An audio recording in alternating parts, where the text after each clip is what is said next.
निर्मल Ujjwal credit cooperative society limited Nagpur multistate या शाखेची मुख्यालय जे आहे नंदनवन नागपूर या ठिकाणी आहे आणि हीच शाखा काटोल नरखेड विधानसभा क्षेत्रामध्ये जलालखेडा या ठिकाणी आहे।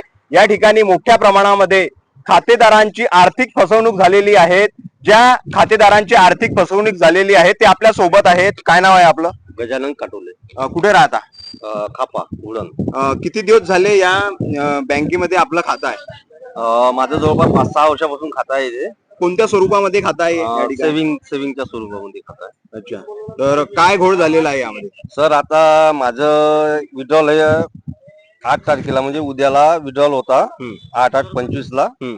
तर मला आज मी बँकमधून पैसे काढायसाठी आलो, तर आतापर्यंत जे काही इथे घडलंय मला माहित नव्हतं। इथे आल्यानंतर समजलं का या बँकेचा दिवाळा निघालेला आहे आणि ह्या दिवाळ्यामध्ये आमचे पैसे जे आहे तर बहुतेक याचाही दिवाळा निघते की काय असं आम्हाला धगबुक लागली आहे।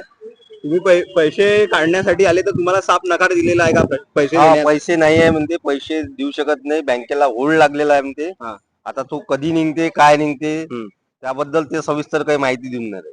एकूण रक्कम जी आहे किती आहे तुमची या बँकेमध्ये? माझी आणि माझ्या मिसेसची आहे, दोघांचे आरडी आहे इथे। तर जवळपास 70,000 रुपये जवळपास आहे। कोणत्या एजंटच्या मार्फत ही जी आरडी आपण काढलेली होती? केने म्हणून आहे बार्शिंगीचे, त्यांनी ही आरडी काढलेली आहे म्हणजे। हो का? त्यांचं काय म्हणणं आहे मग आता?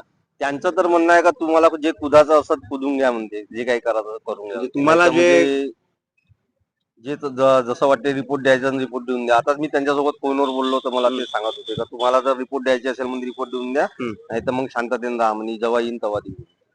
म्हणजे तुमचे पैसे जेव्हा येईल त्यांच्याकडे तेव्हा देईल? हा। तुम्ही आता नगदी स्वरूपामध्ये त्यांना पैसे देऊन चुकलेले? रोज डेली आमच्या घरी येऊन ते कलेक्शन करायचे आणि आम्ही डेली त्यांच्याकडे पैसे जमा करत होतो।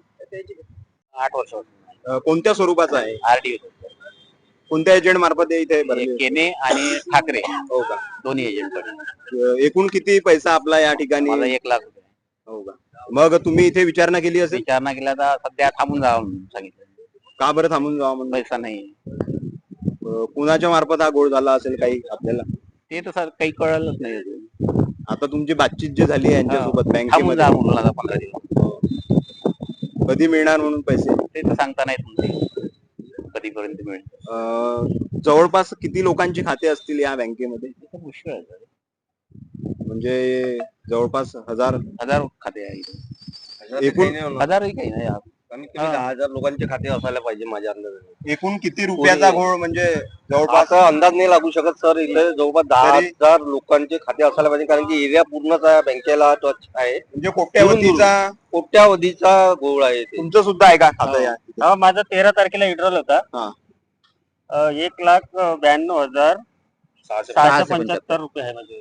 13 तारखेला विड्रॉल होता माझा, 13 तारखेपासून मिळून नाही राहिला। 13/7 होता, आता ऑगस्ट चालू आहे, पैसे भेटून नाही राहिले। जवळपास 1 महिना लोटलेला आहे। 1 महिना उठला आहे अजून, याच्यात बी आहे पैसे। केव्हा पुरे माझे 2 लाख रुपये आहे। केव्हापर्यंत थांबायचं सांगितलेलं आहे तुम्हाला? हे काही सांगून नाही राहिले, वरतून काहीतरी त्याच्यावर आरोप लागलाय म्हणते, तो होल्ड लागलाय म्हणते, असं मॅनेजर सांगत आहे। त्याचं म्हणणं आहे का जेव्हा तिकडून होईल काही तेव्हा आम्ही तुम्हाला पैसे भेटन याची गॅरंटी देऊन राहिले मॅनेजर, फक्त पैसे भेटून नाही राहिले। तुम्हाला विश्वास आहे का तुमचे पैसे मिळणार म्हणून? मला तर आता जेव्हा 13 तारखेला विड्रॉल तर माझ्या तेव्हाच नाही भेटले, आता काय विश्वास करावंच लागेल ना। मॅनेजर भूमिका काय आहे मग समोरची? समोर आता त्याच्या म्हणण्यानुसार भेटू शकते आता, पण ते वेळ नाही देऊन राहिले, सांगून राहिले, तारीख नाही सांगून राहिले। नाही, तुमची भूमिका काय राहणार मग आता? माझी तर साथी दत्तक होऊन राहिली, पैसे भेटून नाही राहिले, तर केव्हा भेटते काय भेटते?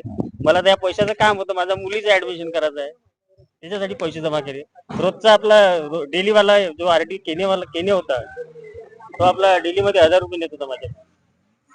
तर जे एजंट आहे केने आणि ठाकरे यांच्या मार्फत हे जे खातेदार आहे हे आरडीच्या स्वरूपामध्ये त्यांना नगदी पैसे द्यायचे आणि ते पैसे या बँकेमध्ये जमा होते, परंतु आता या बँकेवर सुद्धा निर्बंध लागलेले आहेत। सांगण्यात येत आहे की 2 महिन्याचा अवधी म्हणून थांबा म्हणून या बँकेच्या मार्फत सांगण्यात येत आहेत। आता यांचे पैसे मिळणार किंवा नाही यावर प्रश्नचिन्ह निर्माण होत आहे। विदर्भ न्यूज तर्फे रितेश सिंगारे, नरखेड।